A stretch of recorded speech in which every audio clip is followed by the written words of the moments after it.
Hello दोस्तों, कैसे हैं आप सब। तो दोस्तों आज की वीडियो जो है हमारी वो 15G फॉर्म के ऊपर है। तो मैं आपको बता दूं कि ये 15G फॉर्म क्यों भरा जाता है, क्या इसके फायदे हैं और कहां पर इसकी डिमांड होती है। तो दोस्तों चलिए शुरू करते हैं। सबसे पहले मैं आपको बता दूं, आप सबसे पहले ये हेडिंग देख पा रहे होंगे, इनकम टैक्स रूल 1962, यानी कि जो ये 15G फॉर्म है इनकम टैक्स रूल 1962 के तहत मांगा जाता है।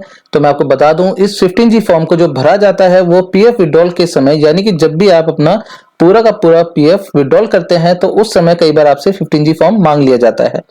तो इस फॉर्म को भरते समय हमें बहुत सावधानियां रखनी पड़ती है, क्योंकि अगर हमारा फॉर्म भरते समय कोई भी गलती होती है या फिर कोई भी हमसे मिस्टेक इसके अंदर ऐसी हो जाती है कि हमारा जो टैक्स है वो डिटेक्ट हो जाए, यानी कि हमारा जो टीडीएस है वो यहाँ से कट सकता है। तो ये जो टीडीएस है जो हमारा पीएफ भरते हुए कटता है, निकलते हुए कटता है, वो आपका कितना परसेंट भी हो सकता है। जैसे कि मैं आपको एग्जांपल के लिए बताऊं, कई बार 5 से 10% भी होता है, तो कई बार ये 34% तक पहुंच जाता है, जो कि हमारे हाथ में बिल्कुल नहीं होता। तो दोस्तों ऐसा करके आप अपने पीएफ का नुकसान ना करें और ध्यान से इस वीडियो को देखें, ताकि आपका जो 15G फॉर्म है वो अच्छे से भर सके आप। तो चलिए दोस्तों शुरू करते हैं।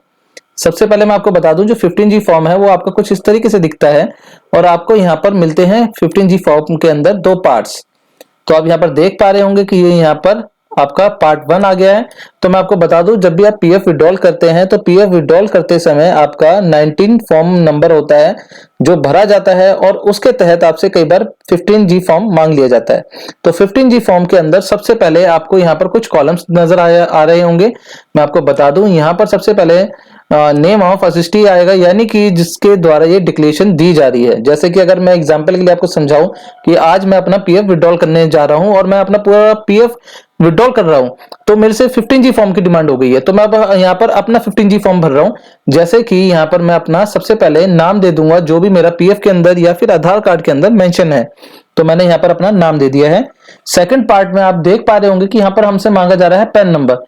तो दोस्तों मैं आपको बता दूं, जैसा कि आप यहाँ पर स्टार्टिंग में ही पढ़ चुके होंगे कि ये जो एक्ट है, यानी कि जो फॉर्म है वो इनकम टैक्स एक्ट के बिहाफ पे मांगा जा रहा है। तो आपको समझ में आ गया होगा, इनकम टैक्स जो है वो हमारे पैन कार्ड से कनेक्टेड होता है। तो आपके लिए यहाँ पर पैन नंबर जो है वो कंपलसरी है, आपका पैन कार्ड होना जरूरी है। अगर आपका पैन कार्ड नंबर नहीं है या फिर आप इस 15G फॉर्म में नहीं डालते हैं तो उस कंडीशन में भी जो आपका पैसा है वो कट जाएगा। तो सबसे पहले अगर आपका पैन कार्ड नहीं है तो आप अपना पैन कार्ड बनवाएं, देन उसके बाद इस फॉर्म को फिल करें। तो हमने यहाँ पर पैन कार्ड नंबर डाल दिया है। तीसरे नंबर पे आप देख पा रहे होंगे कि यहाँ पर हमसे मांगा गया है स्टेटस। तो स्टेटस में हमें यहाँ पर टाइप करना है या फिर लिख देंगे हम इंडिविजुअल।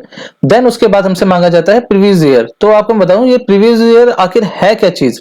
तो दोस्तों मैं आपको बता दूं, इनकम टैक्स की लैंग्वेज में, जैसे कि आज हम फरवरी 2023 में ये फॉर्म फिलअप कर रहे हैं, तो इनकम टैक्स की नजर में 1 अप्रैल 2022 से लेके 31 मार्च 2023 का प्रीवियस ईयर माना जाता है। तो अगर हम यही फॉर्म को 1 अप्रैल के बाद भरते, यानी कि 31 मार्च के बाद 1 अप्रैल को भरते या उसके बाद भरते, तो यहाँ पर हमारा जो प्रीवियस ईयर होता है तो वो हमारा होता है 2023-24 का। लेकिन अब हम यहाँ पर 31 मार्च 2023 से पहले भर रहे हैं, तो हमें यहाँ पर प्रीवियस ईयर 2022-23 का डालना होगा। आई होप दोस्तों आपको ये चीज समझ में आ गई होगी। अगर आपको कोई भी कंफ्यूजन हो तो आप कमेंट में जाइए, हमें कमेंट कीजिए, हम आपकी उसमें हेल्प करेंगे, हम आपको 100% उसका रिप्लाई करेंगे ही करेंगे। तो उसके बाद हम आते हैं 5वें नंबर पे। यहाँ पर हमसे मांगा जाता है रेजिडेंस स्टेटस का। तो हमें यहाँ पर रेजिडेंस लिखना है, क्योंकि हम इंडिया से ही बिलोंग करते हैं। और उसके बाद हमसे 6ठे नंबर पे मांगा जाता है हमारा एड्रेस, फ्लैट, डोर या फिर ब्लॉक नंबर। तो हमारे यहाँ पर जो है ब्लॉक नंबर नहीं होता, खाली हाउस नंबर है, तो हमने हाउस नंबर डाला। अगर आपके यहाँ पर ब्लॉक नंबर या डोर नंबर भी है तो आप वो भी यहाँ पर मेंशन करें। उसके बाद हमसे मांगा गया है नेम ऑफ प्रेमिसेस का। भाई हमारे यहाँ पर कोई नेम ऑफ प्रेमिसेस नहीं है, नॉर्मल घर है। अगर आपके यहाँ पर है तो आप यहाँ पर वो भी मेंशन करिए। फिर इसके बाद आप आते हैं 8वें नंबर पे, जहां पर आपसे मांगा जाता है रोड, स्ट्रीट या लाइन। तो आपको मैं बता दूं, हम जो है गली नंबर 6 में रहते हैं, तो हमने यहाँ पर गली नंबर 6 लिख दिया है। अगर आप के यहाँ पर कोई स्ट्रीट या लाइन है, कोई एड्रेस ऐसा, तो आप वो भी यहाँ पर मेंशन आपको करना ही करना है। फिर उसके बाद आपसे मांगी जाती है एरिया, लोकेलिटी। हमने यहाँ पर एरिया और लोकेलिटी डाल दी है। देन इसके बाद हमसे मांगा जाता है टाउन, सिटी, डिस्ट्रिक्ट। तो आप जिस भी टाउन, जिस भी सिटी या डिस्ट्रिक्ट से बिलोंग करते हैं, आपको उसके डिटेल यहाँ पर लिख देनी है, यानी कि उसका नाम लिख देना है। 11वें नंबर पे हमसे मांगी जाती है स्टेट। तो हमने अपनी स्टेट दे दी है। और 12वें पे हमसे मांगा जाता है पिन कोड।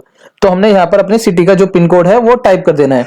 उसके बाद हम 13वें नंबर पे आते हैं दोस्तों। तो यहाँ पर हमसे मांगी जाती है हमारी ईमेल आईडी। तो आपको हमें यहाँ पर अपनी ईमेल आईडी जो है वो मेंशन कर देनी है। फिर उसके बाद हमसे मांगा जाता है हमारा telephone number with STD code. तो मैं आपको बता दूं, यहाँ पर आप देख पा रहे होंगे कि 91 प्लस करके यहाँ पर हमने नंबर लिखा है। तो 91 जो है दोस्तों वो इंडिया का कंट्री कोड है, तो वो आपको डालना है, देन डैश करके अपना मोबाइल नंबर यहाँ पर लिख देना है। उसके बाद उन्होंने हमसे पूछा है कि क्या आप जो है असिस्टमेंट ईयर टैक्स के अंडर यानी कि इनकम टैक्स एक्ट 1961 के अंदर आते हैं, क्या आप इनकम टैक्स भरते हैं? अगर आप भरते हैं तो यस कीजिए और असिस्टमेंट ईयर का आपको यहाँ पर कौन से ईयर का आपने टैक्स भरा है वो लिख देना है। अगर आप टैक्स नहीं भरते हैं तो आपको यहाँ पर नो पर टिक कर देना है। इसके बाद आप 16वें नंबर पे आते हो और यहाँ पर आपसे मांगा जाता है कि जो एस्टिमेटेड इनकम है जो आप डिक्लेयर कर रहे हैं कि आपको पीएफ से विड्रॉल करनी है वो क्या है। तो आपको मैं बता दूं, इसमें टोटल आपको लिखना है जो भी आपके द्वारा शेयर दिया गया है या जो भी आपकी कंपनी के द्वारा शेयर दिया गया है उसका टोटल अमाउंट हमें यहाँ लिखना है। तो हमने यहाँ पर 90,000 रुपए जो हमारा टोटल अमाउंट है वो लिख रखा है।